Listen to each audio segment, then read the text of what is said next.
Bonjour à tous et bienvenue dans cette nouvelle vidéo. On se retrouve aujourd'hui pour coudre la version finale de ma chemise de pirate.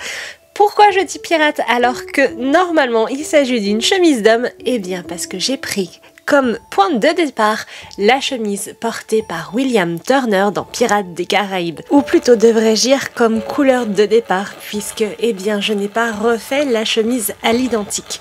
Déjà puisqu'elle est bien plus féminine que ce qu'elle n'est normalement, puisque eh bien les dimensions d'une femme sont plus fines que celles d'un homme, mais aussi puisque j'ai ajouté quelques petites modifications, puisque les raglans ne sont pas aussi longs que celles de la chemise dans le film, et surtout il n'y a pas les volants au poignet. Mais je pense que je ferai une autre version avec des volants au poignet, mais cette fois avec une autre couleur. Et peut-être que j'utiliserai aussi une autre matière à voir. De toute manière, je vous ferai un vlog.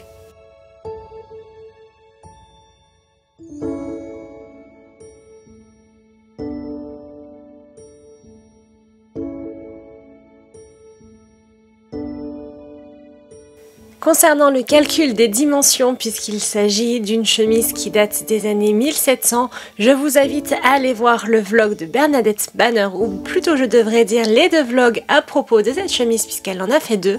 Vous aurez ainsi l'entièreté des informations pour calculer vos dimensions, ce qu'il vous faut pour faire vos manches, pour le corps, puisqu'il s'agit uniquement d'un jeu de rectangles et de carrés, donc je vous laisse aller faire vos propres calculs d'après sa vidéo, je ne vais pas la refaire en doublon ici.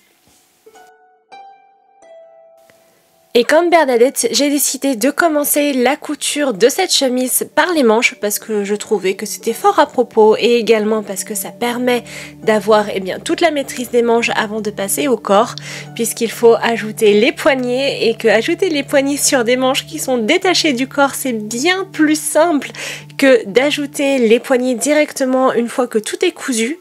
Donc j'ai préféré faire ça, comme elle le disait en fait. Mais la chose que j'ai changée au niveau définition, c'est que Bernadette ne le mentionne pas, mais je suis venue coucher mes coutures sur le côté. Donc moi j'ai choisi de garder les lisières pour ce projet, donc je me suis servi des lisières pour faire mon rabat. Donc je suis venue ensuite dégarnir la marge de couture qui n'était pas la lisière pour ensuite la plier et venir faire ma couture rabattue à la main. Parce que c'était bien plus fin de faire comme ça et bien plus invisible, et puis en plus c'est historique.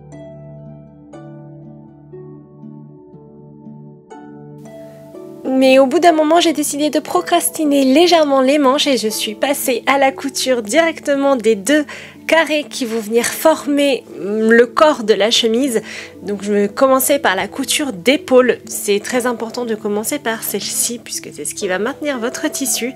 Et je sais pas si vous avez vu le précédent vlog où je faisais la toile de cette chemise, mais j'avais dit que je ne ferais pas de couture d'épaule pour cette version-là. Mais finalement je n'ai pas eu le choix d'après les choix que j'avais faits personnellement, donc il me fallait de nouveau avoir des coutures aux épaules, mais j'ai décidé de changer légèrement mes finitions par rapport aux coutures d'épaule et ça permet d'avoir un équilibre bien plus important que celle que j'ai fait précédemment. Je vous avais dit qu'elle avait tendance à partir en arrière, là il n'y a plus ce problème. C'est fou comment quelques ajustements peuvent changer l'entièreté de l'esthétique d'un vêtement ou même de sa tenue. C'est juste impressionnant. C'est un peu comme jouer à un jeu d'équilibriste, c'est se positionner de manière à ce que tout se passe absolument parfaitement et changer ne serait-ce qu'un tout petit détail peut changer l'entièreté d'une couture. Je trouve ça fascinant et c'est le cas pour absolument presque toutes les étapes de la construction de cette chemise. La moindre décision a un impact impressionnant sur l'entièreté du reste de la couture.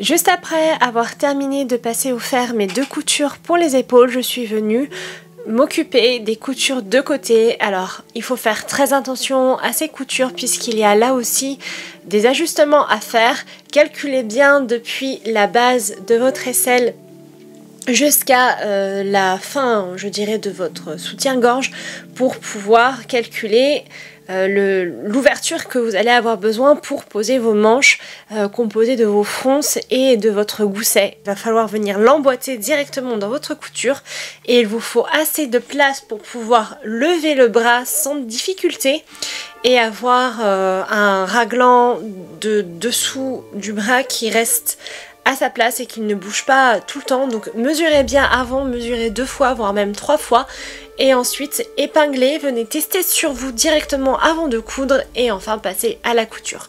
Ce sont des étapes que je vous ai pas montrées puisque Bernadette l'explique là aussi, mais je voulais le redire un petit peu comme ça vous l'avez directement sur la vidéo.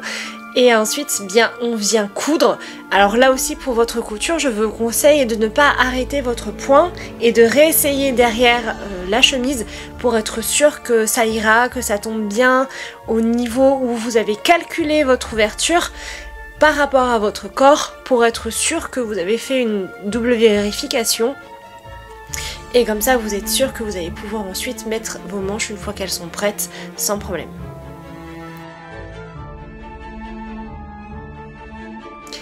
Et alors, voici la petite modification dont je vous parlais juste avant, c'est que pour mes coutures d'épaule, j'ai décidé de faire une couture rabattue à droite et une couture rabattue à gauche qui permet une platitude au niveau des épaules et qui évite d'avoir une surépaisseur et une lourdeur qui va faire que la chemise va partir en arrière. J'ai trouvé que c'était une assez bonne façon de régler ce petit problème et c'est vrai que ça ne bouge plus. Je l'ai porté un petit moment, plusieurs heures, et je n'ai pas eu de problème de chemise qui part en arrière et qui vient quasiment étouffer au niveau de la gorge. Non, elle reste correctement à sa place et c'est exactement ce que je voulais. Donc c'est vraiment parfait. Donc si vous faites ce type de vêtements et que vous bougez énormément quand vous le portez, vous vous baissez, vous vous mettez en arrière, sur les côtés, peu importe les mouvements que vous faites, essayez de venir faire une platitude au niveau de l'épaule, donc que ça soit surjeté ou que ça soit comme là terminé à la main directement en couture, rabattue gauche et droite. Ça vous permettra d'équilibrer la chemise et d'éviter qu'il y ait un poids qui l'entraîne vers l'arrière.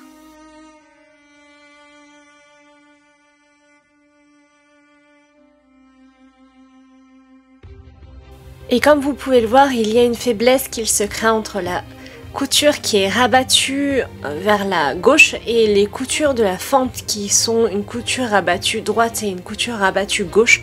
Donc on vient coudre un gousset directement dessus pour être sûr que cette faiblesse disparaisse et pour ne pas abîmer le vêtement et qu'il soit bien plus résistant que là. Il ne l'est, donc je vous conseille de le poser. Il y en a un à l'intérieur de la manche et un à l'extérieur au même endroit.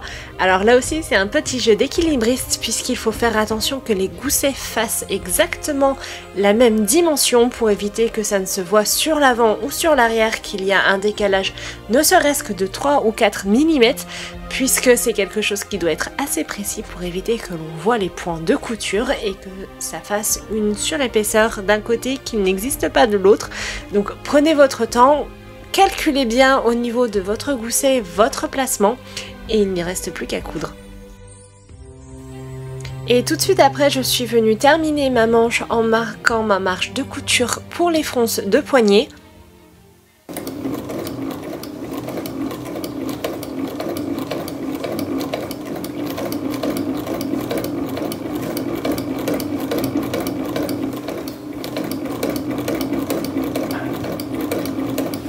Et je suis venue former mes fronces en ayant épinglé ma pièce de poignet. Alors j'ai laissé 3 cm pour pouvoir faire la boutonnière d'un côté de surplus.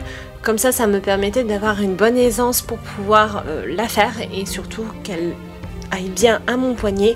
Et je suis ensuite venue former mes fronces. Alors c'est quelque chose qui prend assez de temps puisque eh bien, les fronces ça a besoin d'être assez équilibré. Donc j'ai mis beaucoup d'épingles et je crois que c'est la première fois que j'ai un résultat aussi beau pour des fronces. Ce tissu est vraiment fantastique, c'est une crétonne de coton et c'est vraiment très simple à travailler. C'est par exemple un très bon tissu pour les débutants.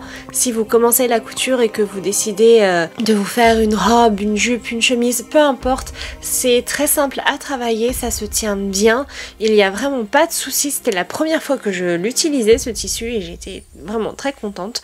Et en plus, si c'est la première fois que vous faites une couture historique ou quasiment historique, puisque j'ai utilisé la machine et que je n'ai pas tout fait à la main, ça vous permettra que votre tissu déjà marque bien au fer, qu'il reste bien en place et vous n'aurez pas de problème à aller le rechercher à droite ou à gauche parce qu'il est fuyant un peu comme la soie.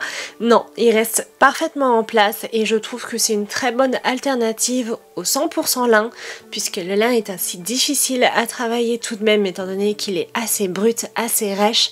Donc si vous avez envie de tester cette chemise et que vous voulez le faire dans une matière qui est simple à travailler, n'hésitez pas, la cretonne de coton c'est vraiment parfait.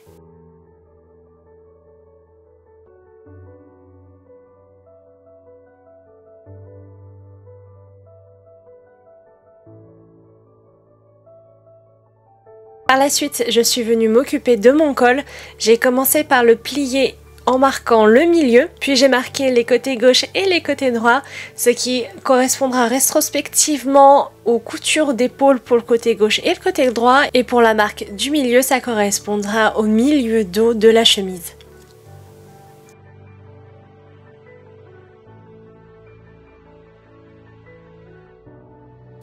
Noter ces repères permettra d'équilibrer l'entièreté des fronces de la chemise pour être sûr qu'il y en ait de manière assez homogène sur le côté gauche et le côté droit devant, puisqu'ils sont tous les deux partagés par la fente du milieu. Et pour le dos, ça permettra d'avoir l'entièreté des fronces partagées à gauche et à droite de l'épingle, mais tout en ayant quelque chose qui sera très homogène et être sûr qu'il y ait des fronces un petit peu partout. D'ailleurs, une petite astuce, pour la couture de votre col, je vous conseille de le faire à l'envers de l'habitude, c'est-à-dire de venir d'abord coudre le côté qui sera donc sur vous, sur votre peau, et ensuite venir faire le rabat directement dans le dos. Ça permettra d'avoir une couture invisible, et si vous faites vos points à la main, elle ne se verra pas puisque ça sera directement caché par le col, tandis que si vous faites l'inverse, que vous posez votre col de l'extérieur vers l'intérieur, on verra vos points. Donc je vous conseille de mettre directement votre col à l'intérieur et ensuite de rabattre sur l'extérieur à la main ou à la machine. D'ailleurs, si vous êtes comme moi un petit peu perfectionniste, il y a une technique que j'apprécie particulièrement pour les fronces au moment de la couture, c'est de venir les replacer directement à la main, voire à l'épingle. Comme ça, elles ne bougent pas et en plus, elles s'équilibrent encore mieux que si on avait mis juste les épingles et cousu sans faire attention à ça.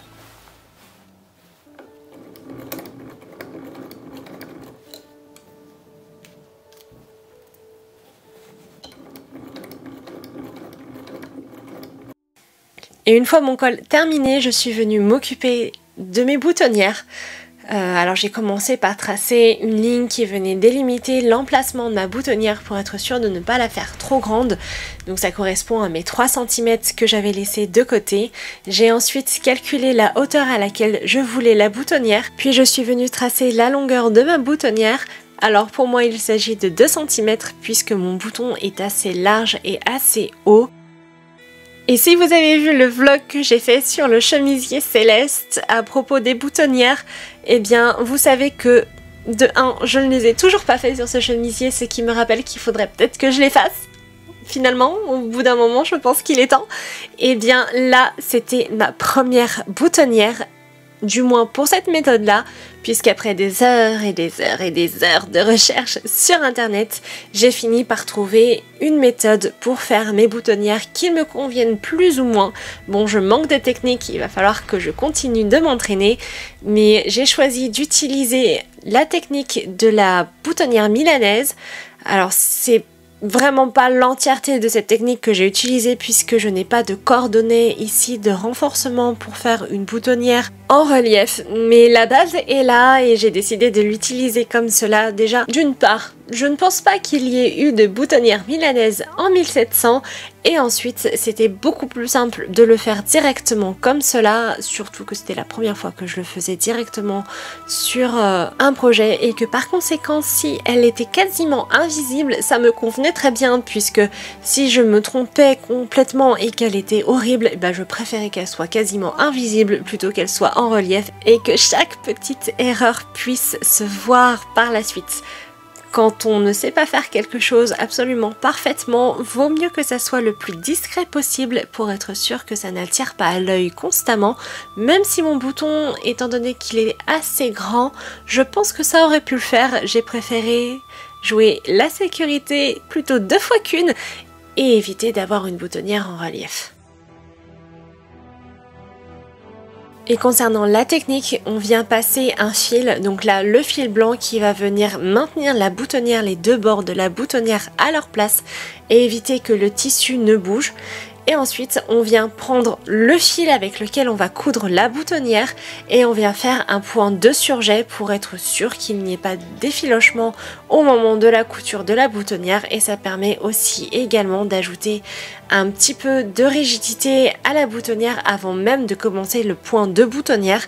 Ça permet d'avoir quelque chose de bien plus net et surtout qui tiendra un peu plus longtemps puisque ça sera déjà rigidifié, et ça facilitera également la réalisation de votre point de boutonnière.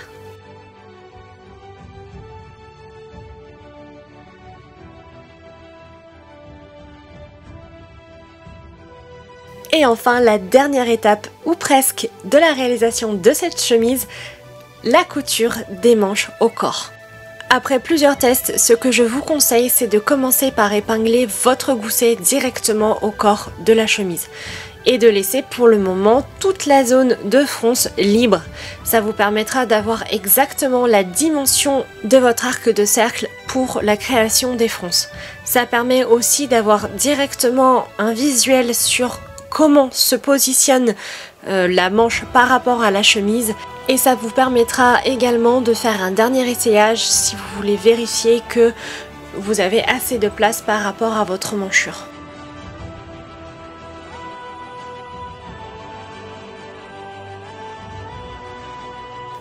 Et on vient terminer par la couture des manches au reste de la chemise.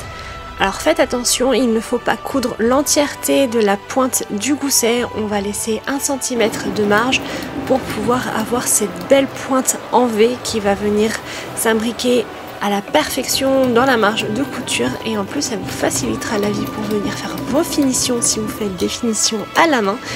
Et c'est toujours mieux d'avoir de belles finitions et d'avoir ce beau V qui va ajouter encore plus d'esthétique à la chemise. Et c'est sur cette dernière étape que je vais vous laisser. J'espère que cette vidéo vous aura plu. N'hésitez pas à la commenter, la liker et la partager. Et moi je vous dis à bientôt pour de nouvelles aventures extraordinaires.